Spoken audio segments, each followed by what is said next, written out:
Halo semua, selamat bergabung di dalam video pembelajaran untuk mata kuliah IF 2140 pemodelan basis data dan IF 2240 basis data.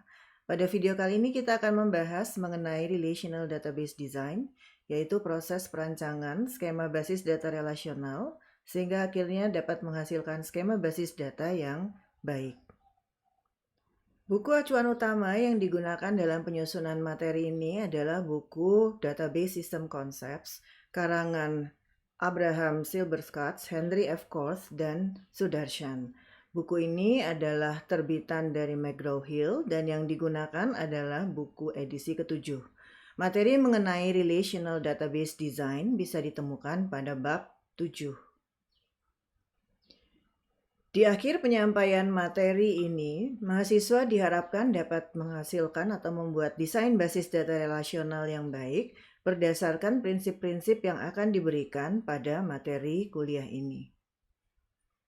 Topik-topik yang akan diberikan dalam video mengenai Relational Database Design ini adalah yang pertama, kita akan memperkenalkan feature yang harus dipenuhi oleh sebuah rancangan skema relasional yang baik.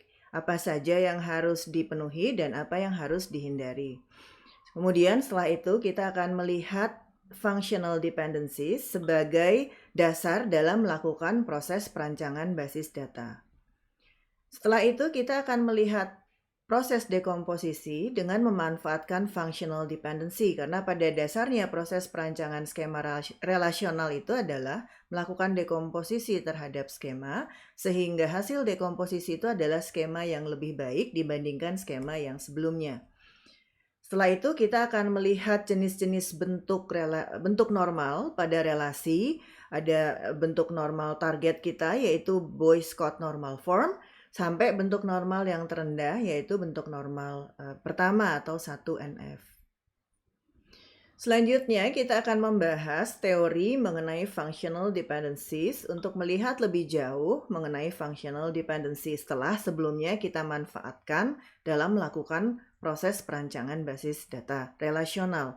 Dan setelah itu kita akan melihat algoritma untuk melakukan dekomposisi dengan memanfaatkan functional dependency. Topik terakhir adalah melihat keseluruhan proses dari perancangan basis data. Hingga akhirnya kita mendapatkan sebuah skema relasional yang baik. Baik, sekarang kita lihat apa sih yang sebetulnya menjadi fitur atau yang diharapkan dari sebuah rancangan skema relasional yang baik itu. Nah, perancangan basis data relasional itu akan menghasilkan koleksi skema relasional yang baik. Desain yang buruk akan mengakibatkan yang pertama, berulangnya penyimpanan informasi. Berulangnya penyimpanan informasi ini akan menyebabkan tentu saja space yang boros, tapi yang paling menyulitkan sebetulnya adalah setiap kali melakukan updating data, kita harus memastikan bahwa informasi yang berulang ini selalu konsisten. Nah, persoalan yang kedua, kalau kita menghasilkan sebuah skema yang tidak baik adalah kemungkinan ada ketidakmampuan untuk merepresentasikan informasi tertentu. Sehingga apa? Sehingga kemudian kita harus menggunakan nilai nol agar informasi tersebut akan bisa dimasukkan ke dalam basis data. Sementara itu, nilai nol itu akan menambah kompleksitas dari penanganan masalah. Tujuan dari perancangan basis data relasional itu adalah yang pertama, menghindari data redundant. Yang kedua, meyakinkan bahwa hubungan-hubungan antar atribut itu dapat direpresentasikan di dalam basis data. Jadi jangan sampai skema yang dihasilkan ini tidak memunculkan hubungan antar atribut secara lengkap. Dan yang ketiga, memfasilitasi pengecekan pada proses update untuk menghindari pelanggaran terhadap integrity constraint. Jadi semua constraint yang sudah terdefinisi di dalam basis data itu harusnya bisa diperiksa dengan mudah. Ini adalah 3 target dari perancangan basis data relasional.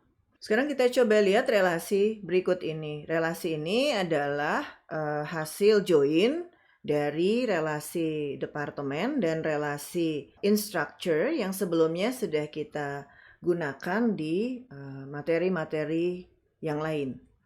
Pada bagian sebelah kiri ini adalah tapel-tapel yang kita peroleh dari relasi instructure, sementara di bagian kanan ini kita punya informasi yang kita peroleh dari relasi departemen. Nah, bisa dilihat di sini bahwa terdapat repetition of information di sini. Jadi ada pengulangan informasi untuk setiap departemen yang sama. Kita mencatat kembali gedung atau building tempat dia berlokasi dan budget yang dialokasikan untuk departemen tersebut. Jadi kalau dilihat di sini misalnya Physics itu ada di gedung Watson dengan budget 70.000, ini kembali di sini di tabel yang nomor 2 dari akhir kita lihat kembali bahwa Physics itu ada di gedung Watson dengan budget 70.000. Nah, repetition of information ini akan menyebabkan kesulitan pada saat melakukan update. Kenapa? Karena bisa saja suatu saat saya hanya mengupdate salah satu dari informasi untuk departemen Physics ini, sehingga kemudian kita akan mendapatkan informasi yang tidak konsisten.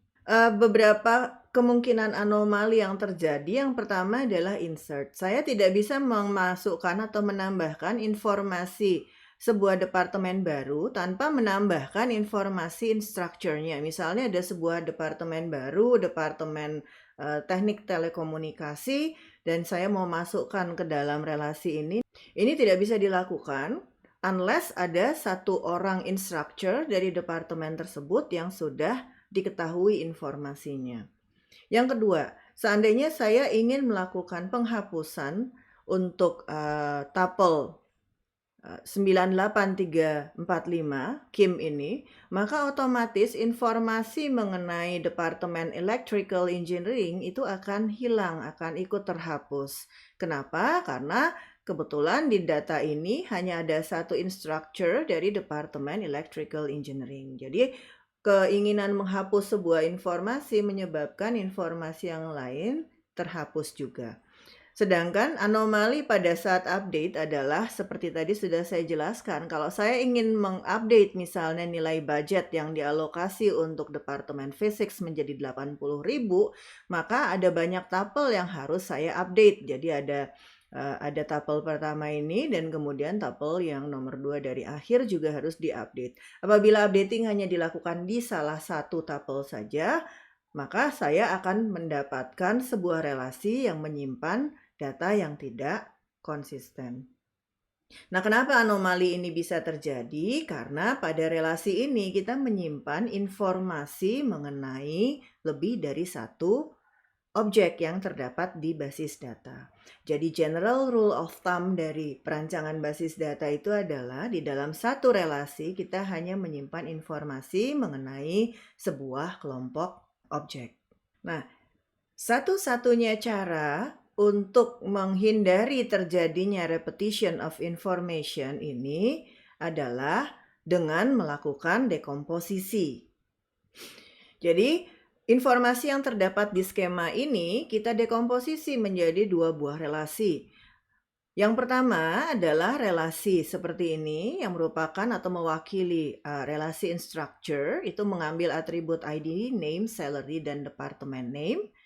Di sini kita lihat sudah tidak ada lagi repetition of information. Pengulangan departemen name di sini bukan redundansi karena masing-masing ini adalah informasi spesifik untuk setiap instructor. Sedangkan relasi yang kedua adalah sebagai berikut yang merupakan representasi dari relasi departemen. Karena sudah dipisah, sekarang tidak ada lagi kebutuhan untuk menduplikasi informasi yang sama, sehingga bisa dilihat di sini setiap departemen itu hanya muncul satu kali. Proses dekomposisi terhadap relasi itu harus dilakukan dengan hati-hati. Kenapa? Karena tidak semua dekomposisi itu menghasilkan skema relasi yang baik. Kita lihat contoh berikut ini. Misalnya kita memiliki relasi employee seperti bisa dilihat di depan. Apabila kemudian relasi employee ini didekomposisi menjadi dua buah relasi sebagai berikut. Yang pertama adalah employee 1 dengan atribut ID dan name. Dan yang kedua adalah employee 2 dengan atribut name, street, city, dan salary.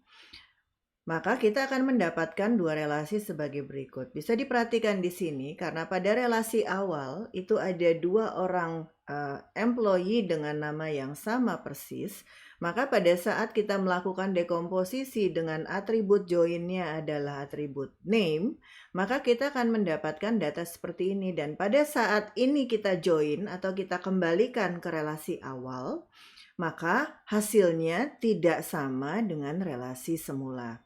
Jadi harusnya dekomposisi yang baik pada saat hasil dekomposisi ini di join, maka dia akan mengembalikan ke relasi awal. Sementara di sini kita akan mendapatkan sebuah relasi dengan tambahan dua buah tuple. Tuple yang ini tidak pernah ada di relasi yang awal, dan tuple yang ini juga tidak pernah ada di relasi awal. Nah, dekomposisi yang seperti ini disebut sebagai dekomposisi yang lossy atau lossy decomposition. Jadi dekomposisi seperti apa yang kita harapkan? Dekomposisi yang diharapkan adalah dekomposisi yang lossless atau lossless join decomposition. Lossless join decomposition itu bisa didefinisikan sebagai berikut. Misalnya kita punya sebuah skema relasi R sebagai skema relasi awal yang kemudian kita dekomposisi menjadi dua buah relasi R1 dan R2. Nah, syarat dekomposisi adalah bahwa atribut-atribut yang terdapat di R itu harus sama dengan hasil union dari atribut-atribut yang terdapat di R1 dan R2. Artinya apa? Artinya tidak boleh ada atribut yang hilang pada saat dekomposisi dan tidak boleh pula ada tambahan atribut baru saat kita melakukan dekomposisi. Kemudian sebuah dekomposisi disebut sebagai dekomposisi yang lossless jika apa? Jika tidak ada loss of information pada saat saya menggantikan R dengan skema R1 union R2. Atau secara formal, dia bisa didefinisikan sebagai berikut, bahwa hasil proyeksi R1 dari R ini adalah skema relasi awal, itu jika dijoin dengan hasil proyeksi berdasarkan skema relasi R2 untuk R, itu hasilnya akan kembali menjadi R. Jadi instance relasi yang dihasilkan sama dengan relasi awal. Sebaliknya, kita bisa definisikan bahwa sebuah dekomposisi itu adalah dekomposisi yang lossy jika apa? Jika R itu adalah proper subset, jadi subset murni dari hasil proyeksi atribut R1 dari R dijoin dengan hasil proyeksi atribut R2 dari R. Artinya apa? Artinya pada saat dijoin hasil dekomposisi itu akan memberikan tuple-tuple yang lebih banyak daripada tuple yang terdapat pada R awal. Berikut ini kita bisa lihat contoh sebuah dekomposisi yang lossless join. Misalnya kita punya sebuah relasi R dengan atribut ABC sebagai berikut. Apabila saya melakukan dekomposisi menjadi R1 dengan contoh instance adalah sebagai berikut, dan kemudian saya punya dekomposisi keduanya adalah R2 seperti ini, maka dekomposisi saya ini adalah dekomposisi yang lossless join atau lossless decomposition. Kenapa? Karena pada saat digabungkan kembali, saya akan kembali mendapatkan relasi awal. Demikian video pengantar untuk materi kuliah Relational Database Design. Pada video berikutnya kita akan melanjutkan untuk membahas mengenai normalisasi, yaitu proses dekomposisi di dalam Relational Database Design. Sampai ketemu lagi.